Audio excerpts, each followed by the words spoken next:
Sure. Okay. Good afternoon and happy Monday, everyone. Thank you for joining us for our third episode on Move Forward or Move Over. We appreciate you all taking the time to join us this afternoon. We're all wearing our lucky green, but it's really not about being lucky. It's really about being strategic. So as we move forward through March in 2023, I can't believe we're already in the month of March, actually. Keeping a watchful eye on the direction of the market, the ongoing underlying theme is focused on being the proactive and finding that pot of gold and not relying on getting lucky. So this includes actively creating opportunities. We are seeing a consistent need to adjust our lens, pivot our strategies, and it's more about using our tactics, sphere of influence, our institutional knowledge, and staying current about our local market as it's constantly changing.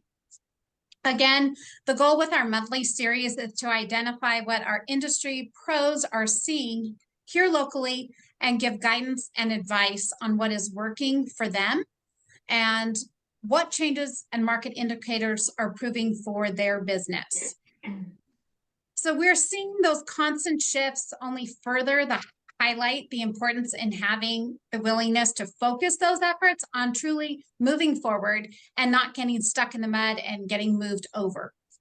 We know we don't have that magic crystal ball, and these insights are to create more of a can-do attitude that ultimately leads to more satisfied clients and a more collaborative dynamic with other industry professionals. So in our episode today, we're focusing on finding gold in today's market and what each of our panelists are doing to stay top of mind with their clients and differentiate their business accordingly. So knowing that we're in a very competitive market right now with low inventory and interest rates that are continuously fluctuating, as we've seen in the past couple of weeks, and then the changes yet again today, there is still a true high demand for our area and great opportunity around us. So for each of our panelists, we're going to target right now what they're doing in finding gold. So with that, I'm going to let each of you kind of chime in on who wants to start today on finding gold in the market and what you are doing specifically. Well, I was just going to touch base on the importance of the relationship with everybody, and most importantly, with the other agent or agents in our area. Too often we get that competitiveness and you forget how important it is to have that relationship. So attending events where you can meet as many people as you can will help you succeed in, even like doing events like this, meeting people, talking to them will help you succeed when you're going up against multiple offers. Because I have had sellers point blank ask me, do you know the other agent? And even buyers. And I tell them the truth, so can't talk bad about the person necessarily, but when they know you've had a good relationship with them, they even enjoy it because they know how important relationships are. So that was one thing I was going to touch base on, and it kind of brings us into where Kirsten wants to talk about off-market listings and how important those are. And I thought that would be a good segue into why relationships with other agents is so important into getting those off-market listings. Kirsten? For sure. So knowing properties in Reno that fit your clients' wants and needs and help facilitating things. So yes, piggybacking on what Megan said is teeing up the deal. So, what looks right now is like off market versus the multiple offer, situation, and explaining those kinds of things. If you know different inventory, if you know what other agents are working on, disputing the fear that people have, laying it out for both sides and working together can sometimes help you line up the perfect deal. And it doesn't necessarily have to be on market. I mean, if you know what's going on out there, getting creative and knowing your buyers really well, it's going to help you do this. So unlike the last few years, talking to other agents, having a good rapport with them and knowing what's going on, eyes, ears open, This is not a time to sit back and wait for deals to happen. And one last thing, learn to bite your tongue. Because sometimes people are difficult, and sometimes to be the bigger person, you just have to bite that tongue a little harder. But I think Agreed. it's also helpful when you have the relationship and you know each other outside of just going into contract with another agent. That really helps too in the overall experience for everyone, because there is more of that personal connection with the other agent through it that helps. Well, and even like I remember when I first started, I think there was an older agent that thought, oh, since you're new, I could feel him already started to bully me and kind of want to educate me. And I put my ego aside and let him. But at the end of the conversation, I said, we're fighting over something we don't know the answers to. I'm going to get bids tomorrow, and then we will discuss this together after the bids have come through. And it just kind of put him back where, again, it's biting that tongue. Let them, some people need that ego boost so that they feel better, but then then it kind of puts them into check to use the facts, use the information. And then instead of what I really wanted to do was something different, but really just remembering to take a deep breath and, focus on that relationship, because one little wrong word could throw that relationship in a downward spin. And we're working towards the same goal, right? Doesn't matter if you're representing the buyer or the seller there and which side they're representing. The end goal is for the seller to sell, the buyer to buy, for this to be as pleasant as possible. So how many agents have you had to remind them of, wait, who's selling their house?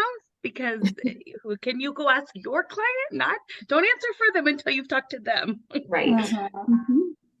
And again, I think having conversations truly helps, and not just the email back and forth between each other, truly picking up the phone and having a personal conversation with the other agent about the issue at hand.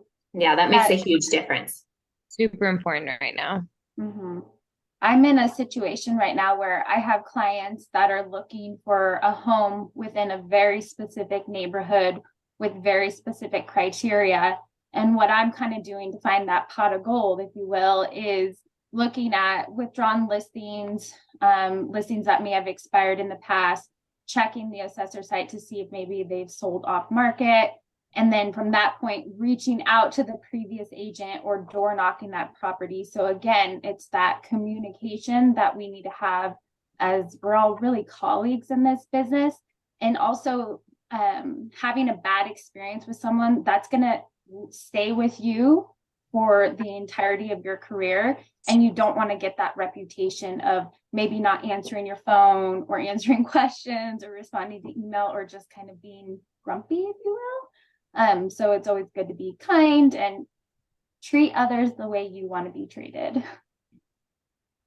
Well, and I think, Shandy, what you're doing in trying to find those pots of gold and looking outside of just what is currently for sale and looking beyond that, knowing that we've just had such a harsh winter, that I think that opens the opportunity for more people to look at the possibilities in moving to a lower elevation, not having as much snow to deal with, especially those that moved from outside of this area into the Reno market and Tahoe market over the past couple of years, and having a record amount of snow that's sitting in their front yard. Right. Yeah. Checking in with people that have moved here from out of state is a really good idea to do right now, because I know one person already that moved here from the Bay Area. They've been here for a year and a half and they're done. They want to move back to California. So as much as we think it's kind of that reverse migration that this person's doing, there are going to be people that purchased here and they're not ready for the Nevada lifestyle, I guess, and they all will be selling their home that they purchased and moving back. Absolutely. And that's true for people who've even lived here for a long time, or our older population, right? They may not want to deal with this anymore. I mean, we've had generally light winters up until, this year, but this might be the threshold that pushes them over to say, you know what, I'm out of here. I'm going to move to Arizona. I'm going to move to somewhere else, warmer climate. Right. And it's like taking that opportunity to reach out to those people now, not wait until spring, summer when the weather starts to turn and they start, convincing themselves that it doesn't snow in Nevada as much as it did this past year.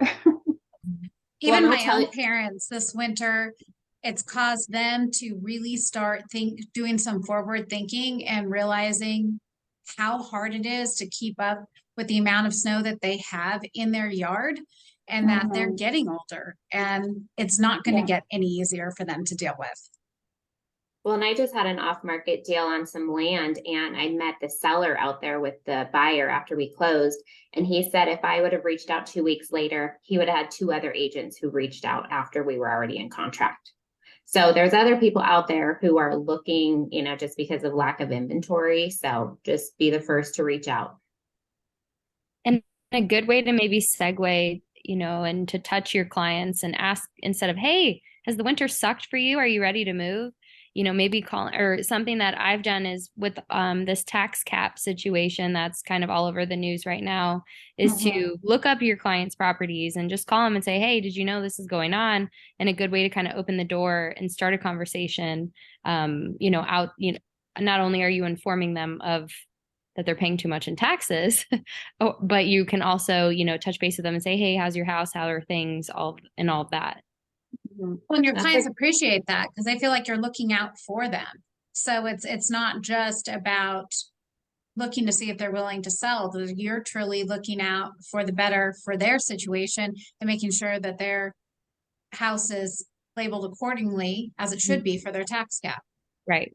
Which is a great point. I mean, finding gold and being a resource for our clients. So, which encompasses a lot more. I mean, it's everything. It's not just the contractor, the tile person, the roofer, if they're doing remodeling or just moving into their new home, but it's everything else. When clients relocate to the area, do they have a great tax planner? Do they have attorneys, doctors, dentists? I mean, make the connection, send an introductory email, grab coffee with them. But you want them to be you to be top of mind for any of their needs, whatever it may be. Yes, real estate, but everything else. And then with that, you'll have a client for life. Well, and it's another probably- part on the resource element that I'll just throw in there as well is that we have new schools that are being built, which means there's going to be rezoning that then happens. And that sometimes is a pain point for people as well. So having that conversation with your clients and making sure they're aware of what those changes and what those lines are going to look like for the rezoning. I feel like there's a lot of ways we can touch our clients without talking real estate, just the tax or the school district, those kinds of things, just to be informative to them and being that resource. Another idea, you might want to calendar it for next year, but in January, early February, some of you may already do this, but I always send out the settlement statement from everyone that I sold for that year, just prepare them for tax. Yeah. And the response has been tremendous. Like people that have done tons of homes are always blown away just because it's just that one less hassle for them. So it's just something to try to remember to do. That's a great idea. We get a lot of calls for those settlement statements too. So that's great. And being proactive and having those sent out to the clients to not have to think about it. Well, and I just use, it's just, you just send the one form, so they're not digging through everything. Right. And it's just like, hey, just in preparation as you get ready, just wanted to provide this for you for your convenience. And you just go through that 1 year. It takes me, if you do a few hours for like 3 days and usually get it all done. And it's really helpful. And again, providing that value instead of just like, hi, how are you? Actually give them some value. Yes. I like And then that. the gold will find, and then you'll find the gold. Exactly. And I mean, everyone thinks, oh, I'm pretty organized, but really you're like, where did I put that? I meant to put that. I saved it to my desktop. I did that, that kind of thing. So it just makes it quick and easy. Yeah, my most type A people, I'm like, you probably already have this, but just in case. And they're like, no, thank you. So even you think people, and it's still super helpful because everyone's so busy in their own jobs and their own work and their own lives that extra help is helpful. The other thing that I feel that homeowners are also still curious about are those home values, because we've seen changes and fluctuations. And so I think that is another area of providing that gold to them. Not that you are soliciting them, it's that you're just providing them with the information pertaining to their home that they can just be curious about, and knowing what home values in their area are looking like. And it just keeps that you're top of mind, but also you're just keeping them educated about what's going on in their neighborhood. And the other thing too is don't be afraid to reach out to agents who, when you're doing comparative analysis and you're bringing a property to market, reach out to other agents. And, right now we all know pricing is difficult. So reach out to them and ask them what their struggles are, where they're at, and agents are very forthcoming. And I've had several agents reach out to me too, after I've closed on deals in neighborhoods. So that's a great way to build that relationship with other agents. That's true. One of the questions that we just had that came from our attendees is, what else do you send to your sellers that are part of your farm besides a home value? I usually do a neighborhood update. It's kind of more of a wider scope. And then we can zero in on, their specific home. I think in our particular area in Reno, we've had so many new developments, both commercial and residential, that it's also nice being able to highlight some of what's new related to that particular farm, and be able to kind of maybe pick and choose different spotlights that you want to focus on each time. That's a good one to be able to send to the people in that farm. And I think that also sometimes I'll even reach out to a seller if I'm driving in that neighborhood and I see something going on. I just even reach out to them like, hey, I saw something, because everybody likes to be a resource.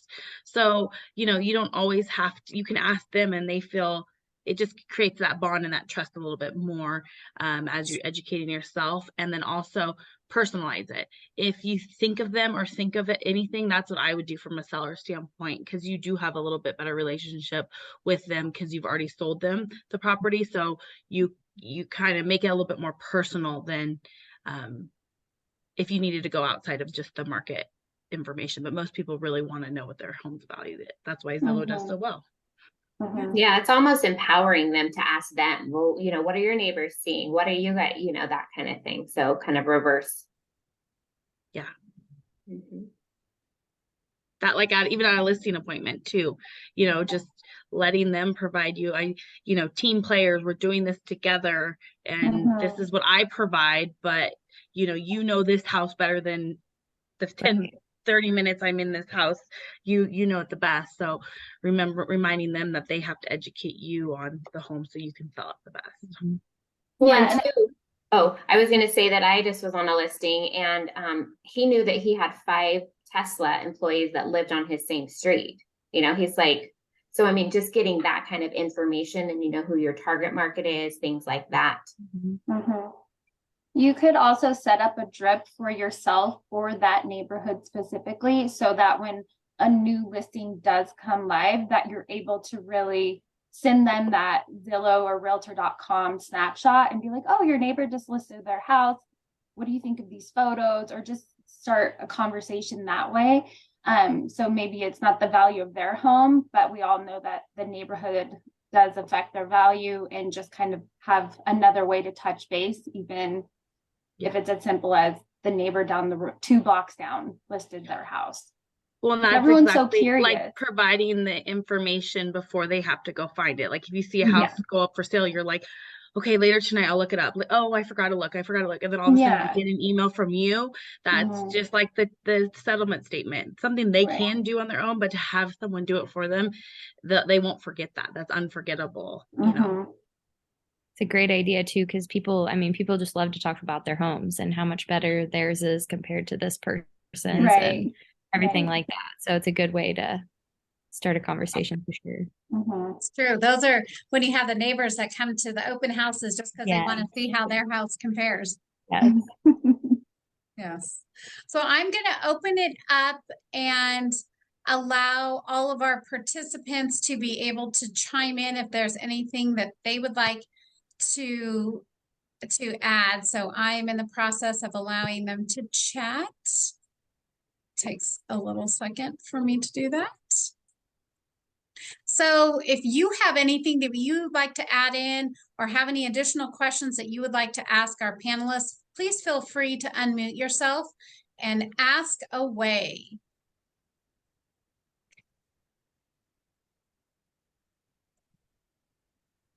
Nobody? I see some Tahoe people on here. No, we will not come shovel for you. Sorry. Just kidding. Hello, ladies. Can you hear me? Hi, Ruby. Yes, we can hear you, Ruby. Hi. Hi. I just wanted to piggyback on what the topic you just finished about sending out the settlement statements of your buyers who have closed in the last year, especially if they are new to Nevada. Sometimes it's good to send them two or three recommendations for accountants.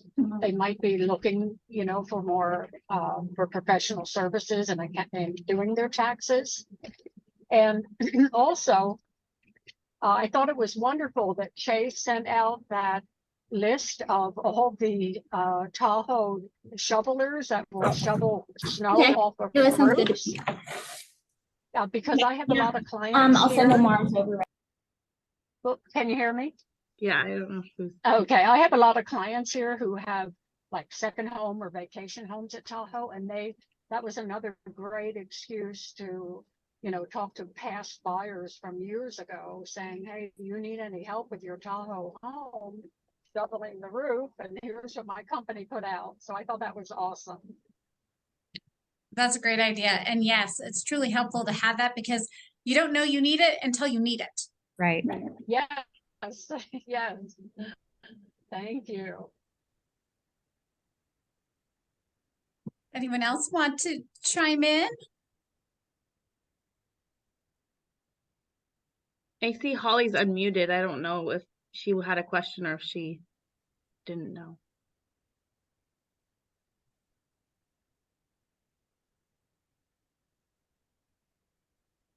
So Ruby brought up the taxes in a CPA, and there's two different kinds of, tax people. One who's just does your taxes end of year, and then there's another person who's a tax strategist. So that's a person for things that are a little bit more complex, whether you have multiple properties and things like that. So knowing your client and asking them those questions to help guide them to which one it would be most beneficial for them. But a lot of people don't know that, but someone that's going to help you make decisions as you buy and sell property, depending on your portfolio. So that's a great idea. It's true because what each person needs can look different based off their situation. So again, truly knowing your clients, being able to ride what's important to them.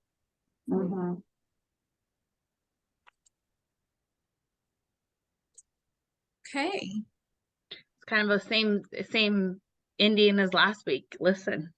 Yeah. Didn't we end on that last week? Yeah. So kind of full 30. Yeah. Full circle. Full circle. Thank you. Well, we thank you all for joining us, our panelists. You gave some great ideas for finding that pot of gold out there and not just sitting and hoping to get lucky and having business land in your lap, because we know it's changed from what we were looking at a year ago, 2 years ago. So all of these are really actionable items that really we challenge all of our attendees to take at least one of these and put it into play in what you are doing to help you in finding that pot of gold. So next month, we'll tackle a new topic with our panelists, and we look forward to having you join us then. Ladies, do you have anything else you wanted to add? hopefully we don't get any more snow. Yeah. Yes, no more snow. And for all of the Tahoe agents, our hearts go out to you because it just, there's too much snow. Oh, Marvin has his hand up. Do you see that? Oh, I don't know. yes. Marvin, go ahead, unmute yourself, go right ahead. Can you hear me? Yes. Yes. Okay, first of all, I just want to thank you guys for your input, for showing up, taking your time to help us out. you've given a lot of great suggestions. And one of the things I find most important when you're, especially in the beginning of a transaction, and you guys touched on this, is being communicative with the other agent. Don't be afraid to call them and talk. We're in a realm now of being incognito because of since COVID.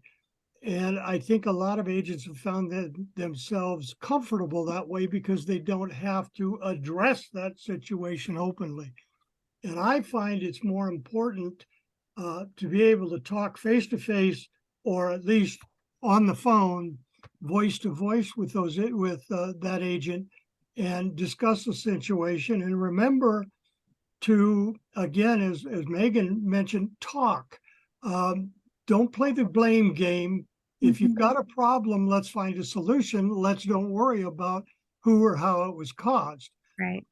And that's a thing, that's something that a lot of us forget to do. The first thing we want to do is blame somebody. But let's get the problem solved, because we're worried about that client, and that client suffers when we're arguing with that other agent back and forth, and we don't have to. So again, thank you very much, guys. I appreciate it. Thanks, Marvin. And you're right. As Kirsten mentioned, everyone is still on the same team, moving towards the same goal. So Marvin, you brought up a good point in that, not getting into the weeds and the blame game, instead working together for that solution. And don't take anything personal, especially from an email or a text message. It's really hard to perceive what somebody's tone was. So just pick up the phone and have a conversation, and then follow up with an email of what you discussed. Yep. And you'll That's find good a pot of advice. gold. Yeah. Thanks, Raquel. Thank you, guys. everyone, Thank again you. for joining us and taking the time to spend your 30 minutes this afternoon. And we look forward to doing this again next month. Bye. Bye, everyone. Bye. Bye, everybody. Thank you.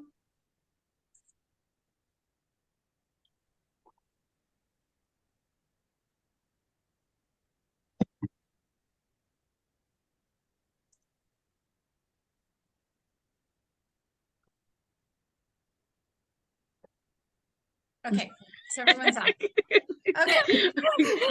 We're all like holding our breath. Is she gonna do it? Is she gonna do it? So funny. Yes. Thank you.